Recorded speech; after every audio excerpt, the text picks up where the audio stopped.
गर्भ संस्कार की सच्ची कहानियों में आज मैं आपको सुनाने जा रही हूँ दिल्ली में रहने वाली कृतिका की कहानी। कृतिका जो एक इंजीनियर प्रोफेशनल है, उसके बच्चे को लेकर मन में कई सवाल हैं।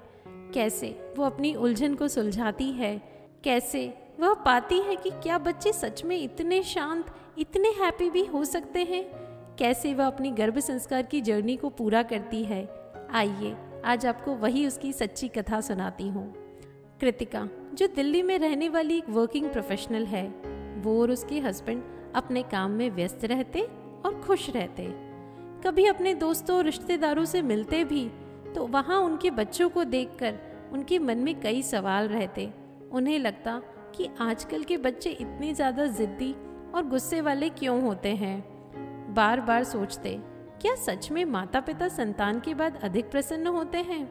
उनकी शादी को 5 साल हो चुके थे। वे दोनों अभी तक डिसाइड नहीं कर पा रहे थे कि उन्हें जीवन में बच्चा चाहिए या नहीं चाहिए। परिवार रिश्तेदारों के कई बार समझाने पर भी वे पूरी तरह कन्विंस नहीं हो पा रहे थे। कृतिका के ऑफिस में एक नया आज कलीग आया था जिसका नाम मयंक था। कुछ दिनों बाद ऑफिस में फैमिली पार्टी थी जिसमें कृतिका मयंक की वाइफ अर्ची और उसके बेटे से पहली बार मिली। उसका बेटा शिवांश अभी 1.5 साल का हो चुका था। कृतिका को पहले कभी ऐसा कोई कनेक्शन महसूस नहीं हुआ था। शिवांश की आंखों में अलग सी चमक थी। वो बहुत शांत और हैप्पी बेबी लग रहा था। पार्टी के बाद कृतिका के मन में ऐसा कुछ तो उलझन थी कि वह बार बार शिवांश के बारे में ही सोच रही थी। उसने अगले दिन मयंक से वीकेंड पर घर आने को कहा। मयंक तुरंत राजी हो गया और अब इस सैटरडे को कृतिका के घर फिर से सब मिले। कृतिका को उसका बेटा शिवांश बहुत पसंद आता। वह उसके साथ खेलने में बहुत एंजॉय करती। अब वह बार बार उससे मिलने के लिए कोई ना कोई प्लान्स बनाती रहती। एक दिन उसने हिचकते हुए उसकी वाइफ से पूछ ही लिया, शिवांश दूसरे बच्चों से अलग लगता है। यह मोबाइल भी नहीं देखता, अभी से इतनी क्रिएटिव और ब्रेन गेम्स खेलता है। आखिर शिवांश को इतना अच्छा तुमने कैसे बनाया। शिवांश की माँ ने मुस्कुराते हुए कहा, यह सब गर्भ संस्कार का कमाल है।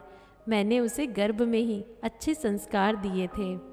कृतिका के मन में सवाल उठा, गर्भ संस्कार, क्या ये सच में इफेक्टिव होता है।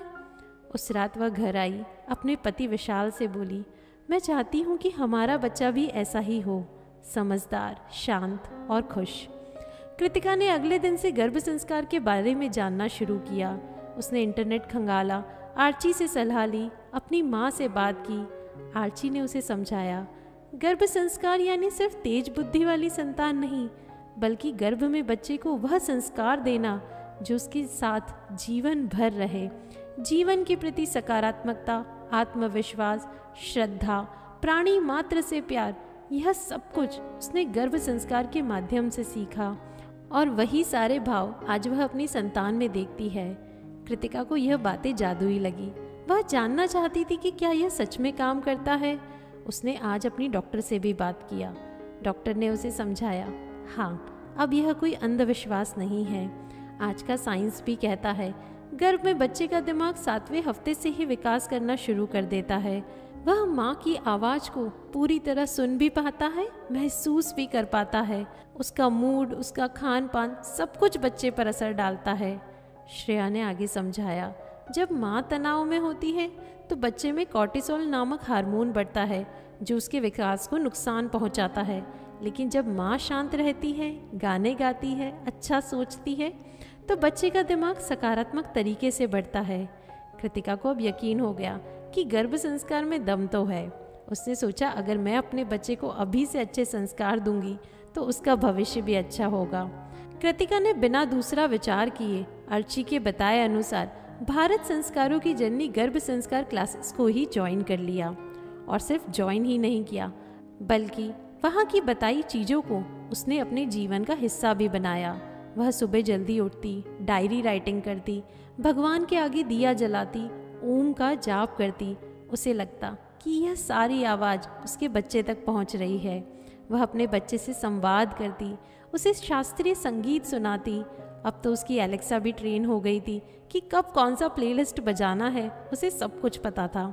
कृतिका ने बिना कोई परेशानी के अपनी फूड हैबिट्स में भी बदलाव कर लिया। वह अब ताज़े फल, हरी सब्जियां, ड्राई फ्रूट्स रुचि से खाती। उसने चाय कॉफ़ी बंद कर दी। हर्बल ड्रिंक्स जो ऑल्टरनेटिव बताई गई थी उसे पीना शुरू किया। उसने सोच लिया था, मेरा हर कदम मेरे बच्चे के बेहतर के लिए ही होना चाहिए। कृतिका ने अपने पति विशाल को भी इसमें जोड़ा। विशाल हर रात कृतिका के पास बैठता, बच्चे से बातें करता, गीता के श्लोक सुनाता, कभी कभी नोट्स में दिए गए संवाद कथाएं पढ़कर सुनाता, ताकि बच्चा भी उसकी आवाज़ को सुने और सीखे। दोनों एक साथ इस खूबसूरत सफ़र का हिस्सा बन रहे थे। गर्भ संस्कार सेशन में रोज रात का सत्संग कृतिका को बहुत पसंद आता। वहाँ राधा जाप में वह जैसे पूरी तरह खो जाती। 9 महीने बाद कृतिका ने एक प्यारे से बेटे को जन्म दिया। उसका नाम रखा वेद। उसकी डिलीवरी बहुत ही आसानी से नॉर्मल हो गई।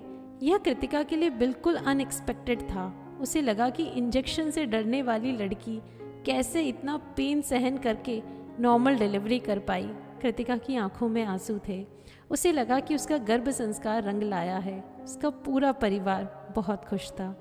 कृतिका को वेद में बचपन से ही उसकी समझ और व्यवहार में अलग ही ठहराव दिखता। उसे संगीत सुनना, मंत्र सुनना बहुत पसंद आता। कृतिका आज भी कहती है, गर्भ संस्कार ने मुझे माँ बनने का असली मतलब सिखाया।